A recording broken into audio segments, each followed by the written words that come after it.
yaitu Allahu Akbar. Jadi oleh ucapan kita ning lafaz Allahu Akbar ya kudu ngangkat tangan.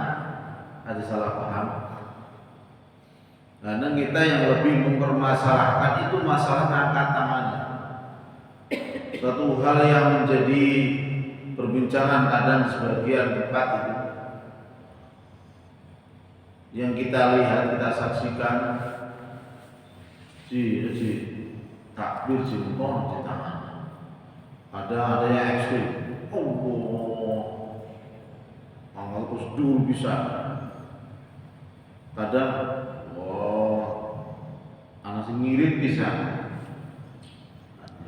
Kalau mengangkat tangannya itu bukan rukun. Kalaupun misalkan kita Allahu Akbar tanpa mengangkat tangan pun enggak masalah. Jadi di rukun adalah qaulu Allahu Akbar. Jadi lafaz yang kita ucapkan Allahu Akbar itu rukun sholatnya yang namanya takbiratul ihram. Lah kenapa kok dinamakan takbiratul ihram? Wa summiyat bidzalika li'annaha tuharrimu ma kana halalan qablaha kal akli wal kalami wa ghairiha. Dinamakan kok takbiratul ihram, takbir yang mengharamkan. Karena setelah orang yang sholat, orang yang mau sholat, harus orang yang sedang sholat mengucapkan Allahu Akbar, maka apa yang dulunya sebelum sholat itu boleh atau halal dilakukan, setelah mengucapkan lafaz itu maka haram untuk dilakukan. Contohnya kalau akli wal kalami wa wiridani. Wis ora oleh mangan, minum, ngomong itu udah nggak boleh. Makanya dinamakan takbiratul ihram. Terus masalah takbiratul ihram ini ada beberapa syarat-syarat yang harus dipenuhi supaya takbiratul ihram kita menjadi takbiratul ihram yang sah. Ini banyak sekali syaratnya, ini ada 20. Ada beberapa syarat yang menjadikan suatu takbiratul ihram tadi itu menjadi sah. Yang pertama ayusmi nafsahu hurufaha. Syurutun litakbirin sama'u ka'an takut. Yang pertama ayusmi nafsahu, dan yang kedua antakuna halatal qiyam fil fardhi. Yang pertama, nomor pertama, wong nglakoni rukun sing kedua yaitu takbiratul ihram iku kudu atau harus minimal membuat dirinya sendiri itu dengan sama mengucap Allahu Akbar, ngangkat tangannya baik, takbir di jero ati ora sah. Kudu diucapkan minimal dirinya sendiri itu dengan itu yang pertama. Takbiratul ihram kencang pisan dia. Ya aku kan menikmat nomor makmum. Tapi kalau makmum sebisa mungkin cukuplah untuk dirinya sendiri yang benar.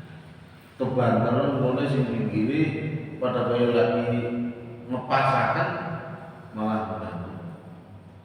Terus harus dilakukan dalam keadaan berdiri dalam sholat fardu, karena sholat fardu itu harus dalam keadaan berdiri. Ini bagi yang mampu jelas kalau seperti ini. Kok dipermasalahkan? Karena umum ketika sholatnya sholat sunnah, walaupun mampu untuk berdiri boleh kok berdiri. Ini kalau sholat sunnah. Kalau sholat sunnah, walaupun mampu berdiri boleh dilakukan dalam keadaan duduk. Ini sholat sunnah. Mung segel gitu. separuh.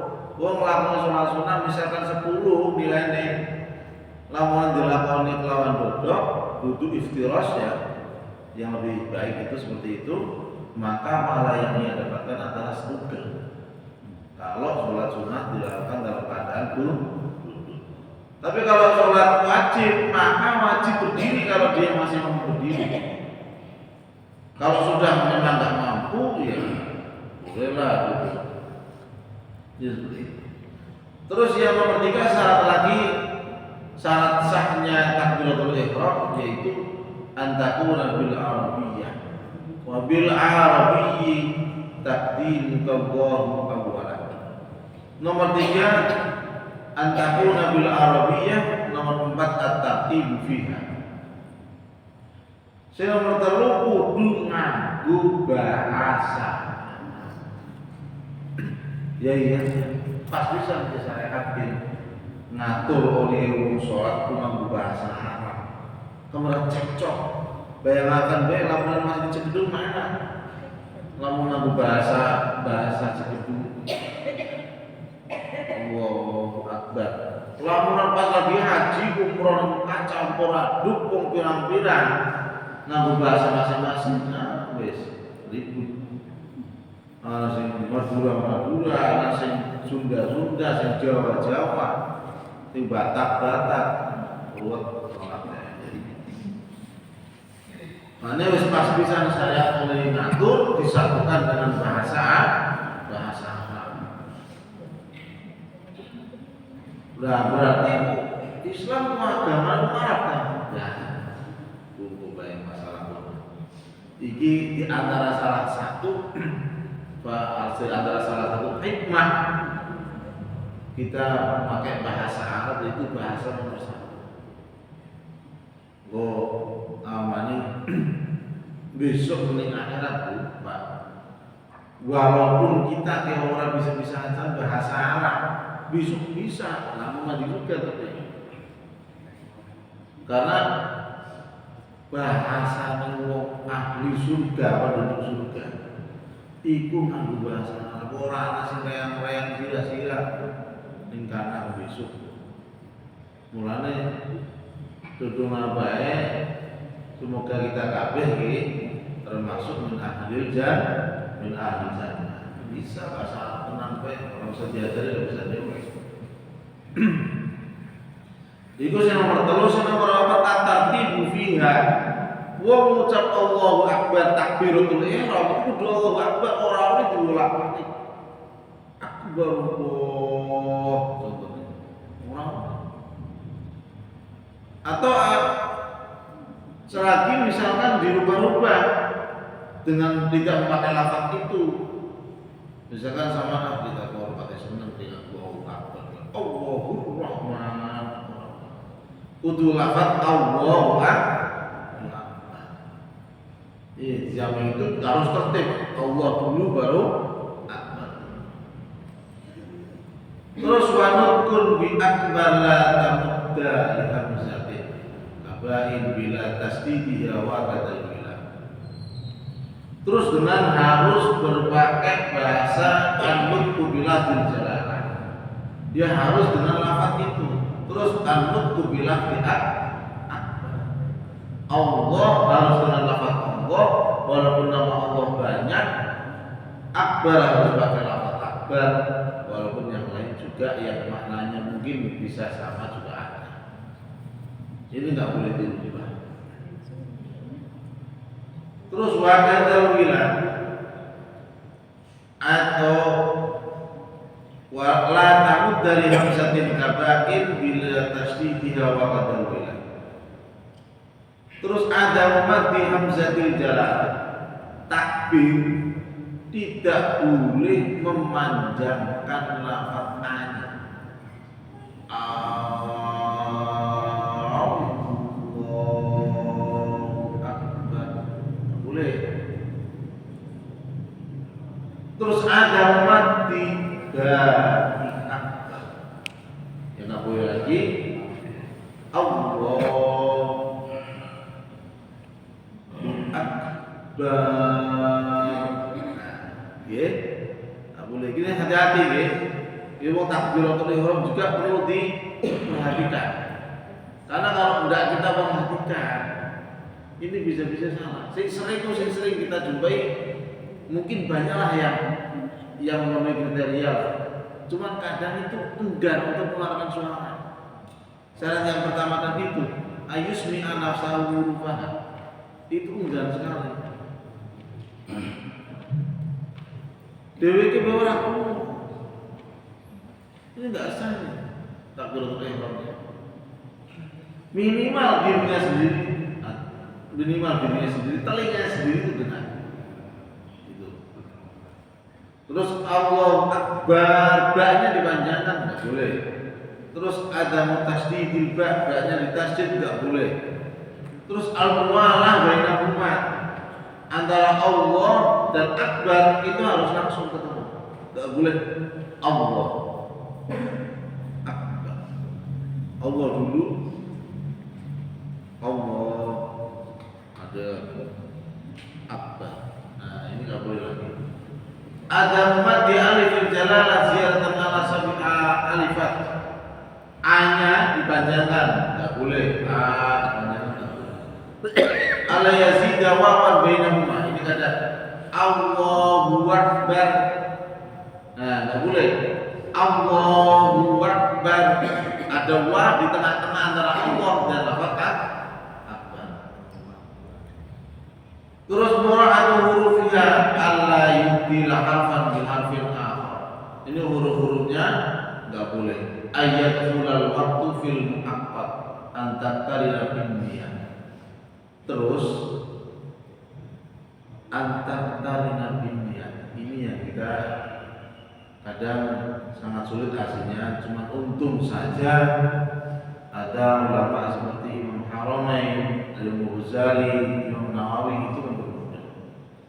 Jadi wong ketika takbiratul ihram, maka niat yang kita ucapkan di dalam hati harus menyertai di dalam pengucapan Allahu Akbar atau takbiratul ihram. Dan yang mungkin saja, saya sudah tahu semua. Jadi yang pernah saya sampaikan, saya ulangi lagi.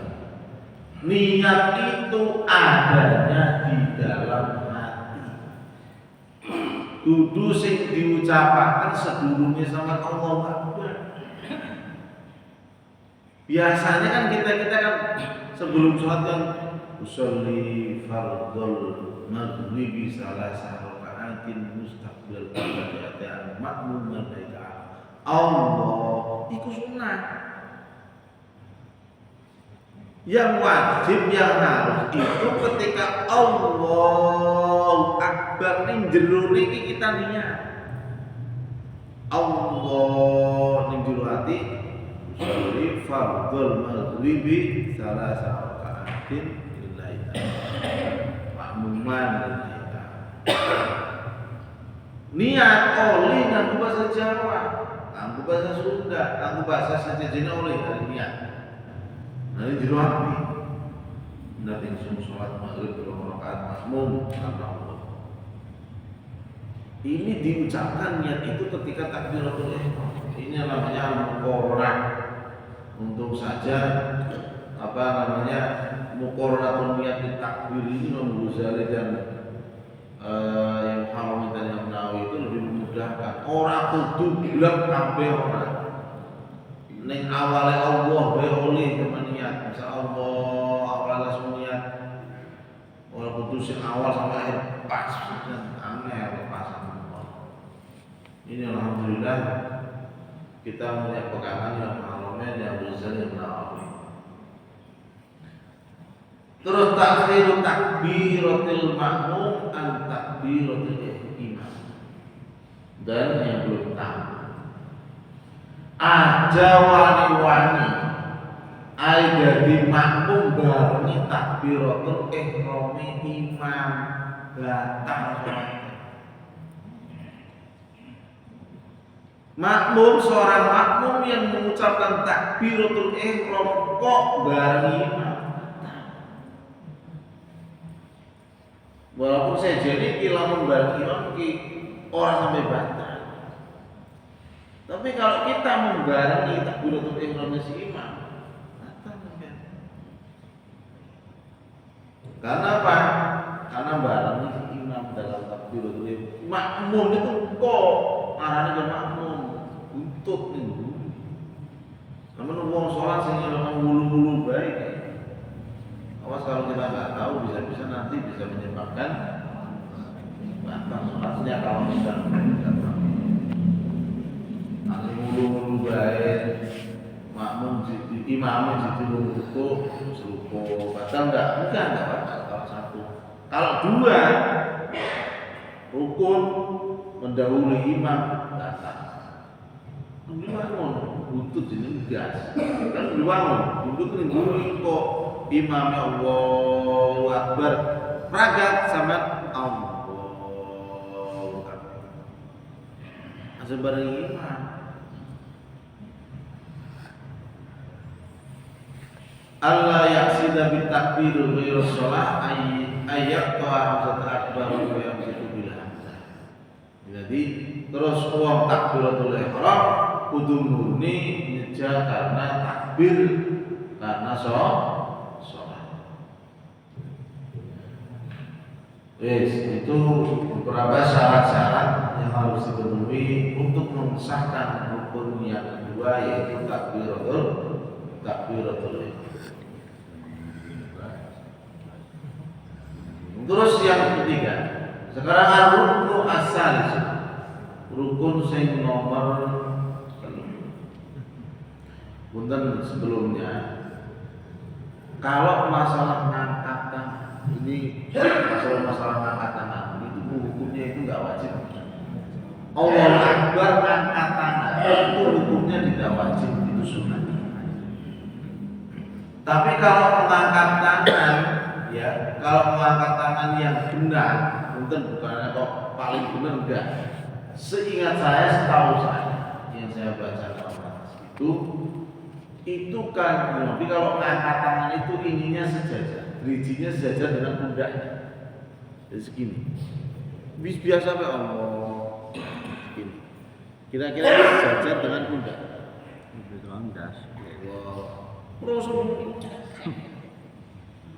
Kadang orang sih amba bisa mengkene. Anak manis modelnya Allah, kita betul apa mungkin ini. Allah, lamun seribet mungkin bubar besidah sholatnya. Biasa Allah terus letakkan tangan di atas tangan kanan di atas tangan kiri yang ini megang pergelangan tangan kiri. Allah. Orang yang miring-miring makin orang besar. Biasa Pak. Posisinya di atas perut, di bawah dada. Allah. Ini biasa. Terus nggak usah dipermasalahkan. Takbir aja menang baik aja boleh diangkat. Kita menung. Orang sama muslim penting Allahu Akbarin. Nggak usah terlalu dipermasalahkan. Biar kadang macam-macam. Wong ana sing modelnya. Kayak ana sing Allahu Akbar menang bae kalau mungkin bae sembahyang. Ya macam-macam. Tapi intinya yang rukun itu Allahu Akbar, bukan masalah mengangkat tangan, harapan dhuwur, harapan gede. Yang penting nggak ada unsur untuk main-main, maka nggak masalah. Udah. Ar-ruknu asal rukun yang nomor 3 al-qiyam 'alal qadir fil fardhi. Rukun yang nomor 3 adalah berdiri bagi orang yang mampu untuk berdiri dalam sholat. Nah ini masalah berdiri ini, kalau sholatnya sholat fardu, sholat wajib, hukumnya wajib harus. Selagi kita mampu, maka wajib untuk berdiri.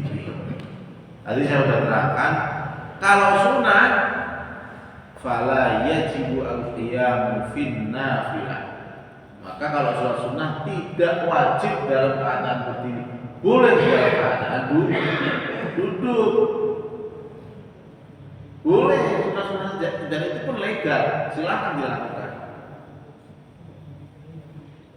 bal yajuzu al-qu'udu wa lahu nisful ajr. Bagi orang yang melakukan sholat sunnah, boleh baginya untuk melakukan dalam keadaan duduk, tapi setugel jaraknya ikat kalau di putus ikat boleh. Ini boleh, tapi oleh setugel kalau sholat sunnah. Wa kadzalika al-ija'u wa lahu rukul ajri. Turu miring enggak boleh sholat sunnah. Walaupun tidak ada udzur sakit itu boleh. Mungkin seperempat. Memang sholat lagi malas-malasan, sholat sunnah, bari turu miring, madhep mungguan, sing kanan karo ngisor. Oh, bisa saja. Mungkin seperempat. Wala yajuzu al-istilqa'u fi an-nafilah liqadir al-qiyam bil qut aw al-ittija'. Tapi kalau masih mampu untuk duduk, mampu untuk duduk miring, untuk berdiri, tidak boleh tidur terlentang sholat sunnah. Kayak sholat itu benar bisa, nggak boleh. Bismillahirrahmanirrahim.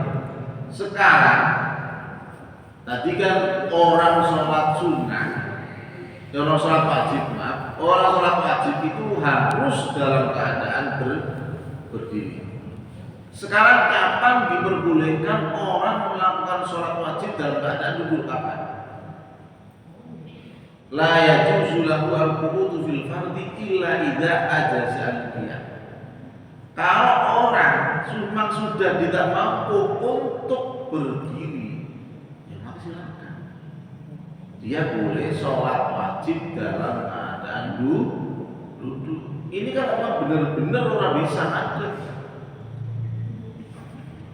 Terus kriterianya gimana? Orang dikatakan nggak mau berdiri itu ya gimana? Antara haqqu masyaqqatun syadidah. Payah bisa mau ngadeg, payah bisa. Susah payah bisa mau ngadeg, boleh duduk. Serau sama paksa bisa. Kalau untuk berat kayak sholat, buat bisa. Contohnya kaziyadat imamadin auput isyifa. Ini bihaitsu yakhafu minha mahdhurat tayammum. Kira-kira kayak wong sing oleh melakukan tayammum sebab beberapa perkara, di antaranya kaziyadat imamadin auput isyifa.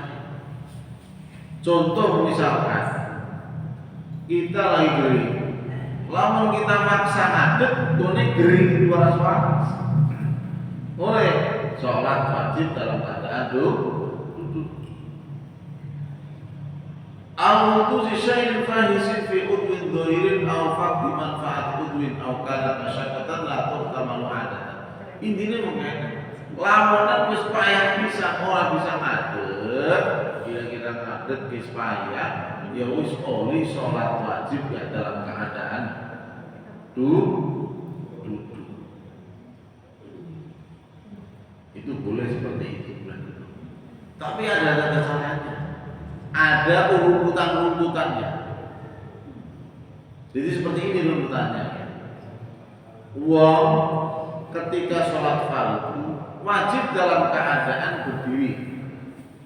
berdiri dengan dalam keadaan berdiri tegak, kan? Terus misalkan kok orang bisa tegak oleh rada mungkin. Misalkan wis lemas bisa makanya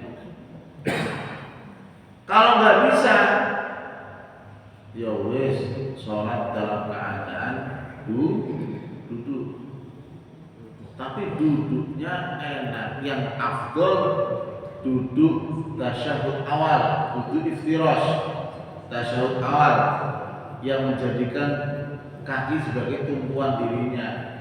Sing bagus mau sholat itu dalam keadaan duduknya duduk iftirash.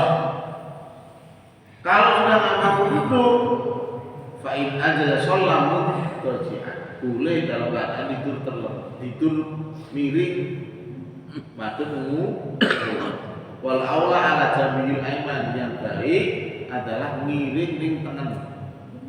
Fa in ajaza sholat mustalqiyan ala kafan. Lamun wis ora mampu maling boleh sholat dalam keadaan terlentang. Wa yumin bi ra'sihi idza ruku'i wa sujud. Gone isyarat rukuk sujude kelawan sirahe ndase kepalane. Wah. Karena wong sholat terlentang itu kan posisinya sudah pernah saya terangkan, ndase ning sebelah wetan rada ditangekaken. Kayak misalkan yang tempat tidur di rumah sakit ditangekaken rada ndengak, kenen rada ndengak, rada ditangekaken awake, jadi madhepe mung seolah-olah. Lamun orang mampu kuwi oli kan sholat kelawan kedip-kedipan matanya kan. Nganggo isyarat kedip-kedip matanya. Allahu Akbar, Allahu Akbar, Allahu Akbar ini kan. Kedip-kedip mripate. Ora bisa. Tapi masih urip. Masih. Maka fa in ajaza ajru arkana sholati ala qalbi. Sing terakhir wong lamun suruh bisa apa-apa tetap wajib sholat.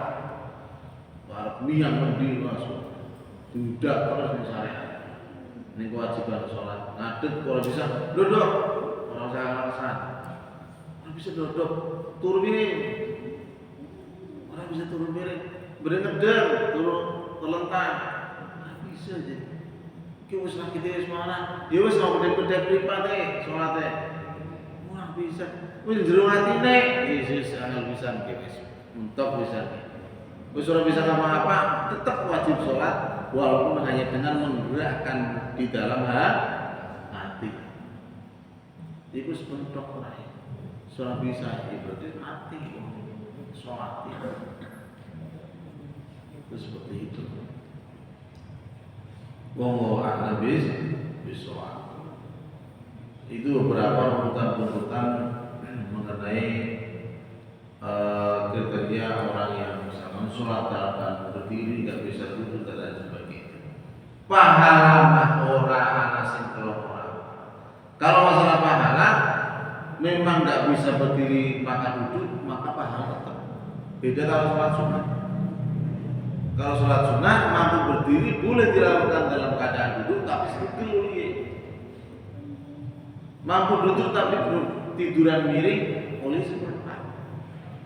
Itu urutannya seperti itu.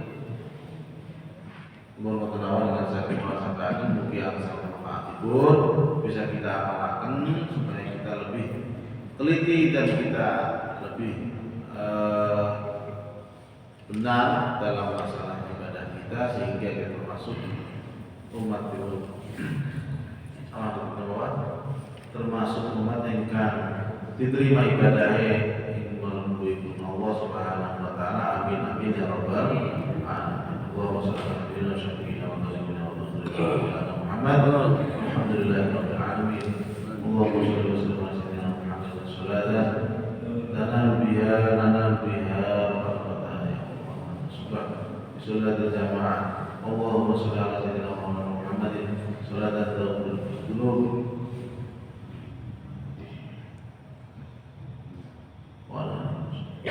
اللهم صل على سيدنا محمد صلاة تنجينا وتغفر لنا بها وتبلغنا بها اللهم اهدنا بهداك واجعلنا من لسان الهدى ولا تولنا وليا سواك ولا تجعلنا من الخلق فأمرك ولا حول ولا قوة إلا بالله العلي العظيم ولا بلد الذي مطلع القرآن وجعلنا المتقين ربنا آتنا في الدنيا حسنة وفي الآخرة حسنة وقنا عذاب النار والحمد لله رب العالمين. الفاتحة.